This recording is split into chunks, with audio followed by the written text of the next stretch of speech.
Hey, what's up? It's Hillary. Welcome to my YouTube channel. Today I'm going to be talking about the books that I hope to read in February. As of the day I am filming this, it is February 3rd, so I am a little bit behind. You know, we're doing our best over here, so by the time I edit this video and get it out, I'm not exactly sure when it will be, but hopefully it's not too far into February. I just want to give you a sense of the types of things that I'll be reading this month. As I was sort of looking through my TBR and looking for themes for the month, I was noticing a few things. I was definitely noticing dystopian, dark academia, and a little bit of paranormal fantasy, ghosts and things like that. And then also continuing series that I have already started. I'm going to start off with book club books. The first one is Blood Over Brighthaven. This will be a reread for me, but it has been a full year since I've read this, and so I want to really be able to participate in the discussion with people, so I want to reread. Now, this is a standalone fantasy with Sayana as our main character, and she is the first woman to ever be accepted into this mage school. It's a very prestigious group of mages, and she starts to uncover some secrets and conspiracies that could change the practice of magic forever. We kind of get to see her discover these secrets, decide how she wants to respond, and ultimately we as an audience get to sort of weigh in on the societal impacts of her choices. So I'm very excited to read this again and, try to catch even more things than I did the first time and maybe have an even deeper understanding this time around. All right, my next book club book for February is going to be The Jasmine Throne. This is a sapphic YA fantasy. When I was looking up, synopses about this book to kind of figure out what it's about, I read morally gray lesbians burning down an empire. Wow, I was so sold. It sounds like we're gonna have a captive princess and a maidservant working together to take down the princess's traitor brother. I don't know much more, and I tend to like to go into books like this a little bit cold and just kind of experience the world and the story for the first time a little bit cold. So I am looking forward to this one. So those are my two book club books for the month. Next, we're just getting into the books that I picked from my shelves that I would like to read.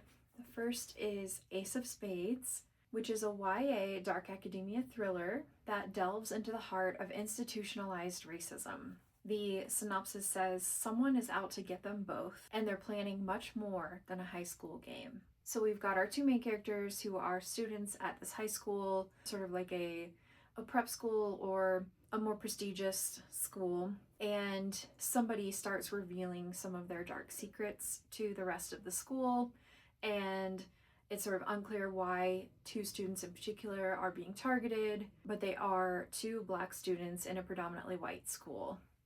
So I imagine that will be part of the story. This sounds amazing. The next one is a book that I will be reading through the library. This is a new release from the end of December, and that is Arcane Inheritance. This is another dark academia, although this one is a fantasy that involves secret societies and some paranormal aspects. When I was looking up information about this one, I found this. This tackles the subject of the American dream and higher education from the perspective of a first-generation Jamaican American immigrant. So I'm excited to check this one out. I have heard good things about this from some people in the fantasy and romantasy communities. Let's see what it's all about. My next pick is one from my shelves. That is Chain Gang All-Stars. This is a queer dystopian novel where the public watches prisoners fight like gladiators for the ultimate prize of their freedom.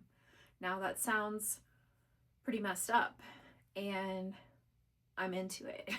I have heard that this one is pretty gory. We'll see how I handle the gore, things like that, but ultimately, this sounds badass, and I'm sure is packed full of important, relevant messages that I just can't wait to be exposed to. The next one is one that I don't own physically, but I do own the ebook of, and that is Daggermouth. Now, when I went to Romantasy BookCon in October, I talked with HM Wolfe This was before Daggermouth had come out, but I had pre-ordered it, and I walked up to her table and said, oh my gosh, I pre-ordered Daggermouth, and she just was genuinely so excited. Since then, I have just seen this book blowing up online. So many people are raving about it. I am prepared to, you know, maybe be emotionally devastated, or maybe a cliffhanger. There's something where people are like, give me book 2 right now. And like, how dare you? So I love that, and I can't wait to see what everyone is talking about. This book was originally indie published and has since been picked up for traditional publishing. The original indie version does not have an audiobook, so I will be reading this only with my eyeballs. For my executive function and the way that my brain works, you know, sometimes it's fine and sometimes I struggle. So I'm gonna do my best. But if for some reason, like, my brain isn't processing, my eyeballs only, you know, I can always wait and try again when this gets traditionally published, because I'm guessing that when it gets traditionally published, it will have an audiobook. I'm gonna give it a try, you know, see what my brain can do, and hopefully be pleasantly surprised with my brain, not the book. I know I'm gonna be blown away by this book. I don't know what it's about, except for people are saying it's dystopian and true enemies to lovers. And I think maybe the main female character's family is somehow like responsible or involved in a corrupt government entity of some kind, and she is trying to take them down. Yeah. Next on my list is The Kingdom of Copper. This is the second book in the Davabad trilogy. I just read City of Brass last month with my book club, so I want to continue the series while it's fresh on my mind. I liked book 1. I didn't love book 1, but based on what I've heard from a bunch of people who have read the series, they say it gets better with every book. So we were starting with a pretty good baseline, and if it only goes up from there, I'm really excited for that. I love these beautiful editions from Bookish Box, and I think there's maybe 2 characters that this could possibly be, but I'm guessing that it's Dara. We'll see if I'm right. But look at these covers on the inside. Okay. All right, Dara. So Dara was a wish-granting djinn slave, right? And in City of Brass, there were a few references to things in Arabic folklore that Disney had also borrowed from for the movie Aladdin, and had kind of, you know, moved away from the authentic folklore. And they made the sort of the equivalent of that was the genie, and they made him blue. Tell me why is this blue? Is that a coincidence? Maybe it's Ali. Maybe it's Ali and I'm wrong. We'll see.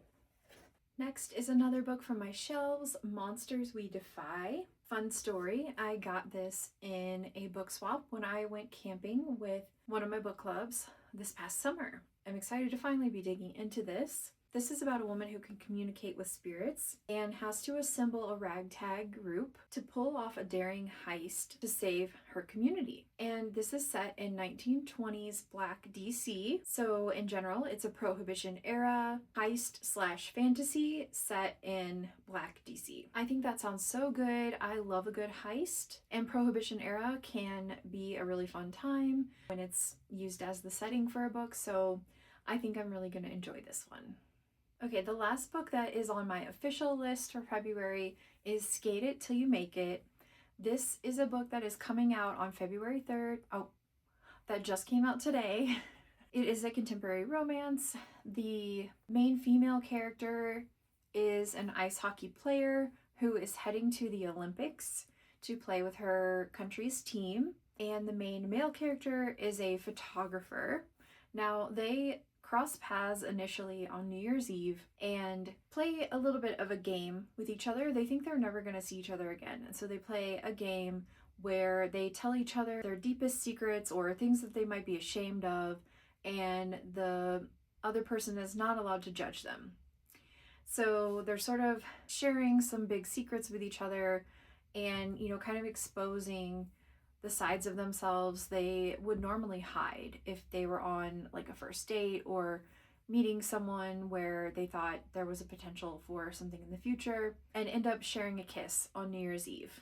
And again, they think they're never going to see each other. She lives in London, he lives in Wisconsin, and they don't really get into what their professions are or anything like that. So they have no reason to think they'll ever see each other again. Flash forward to the Winter Olympics. Ari is there to play hockey with her team, and Drew is there as a photographer. So he's kind of going behind the scenes, photographing athletes and kind of telling their stories. So obviously they end up running into each other and ultimately find out that they have more connections than they initially thought. And they decide to fake date so that Ari's ex-boyfriend will kind of get off her back. And we go from there. This sounds incredible, and happy release day to the author on the day that I'm filming this.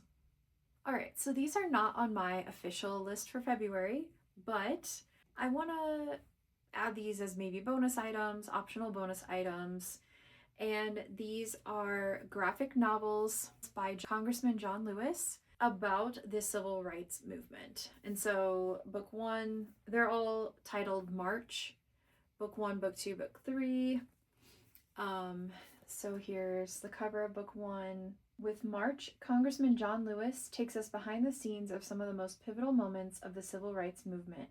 In graphic novel form, his first-hand account makes these historic events both accessible and relevant to an entire new generation of Americans. I think these have been on my shelf for almost a year now, so it is definitely time. And because they're graphic novels, they won't take, a ton of time, which is why I think it might be possible to cover these in February in addition to the other books on my list. All right, that is going to be it for my February TBR.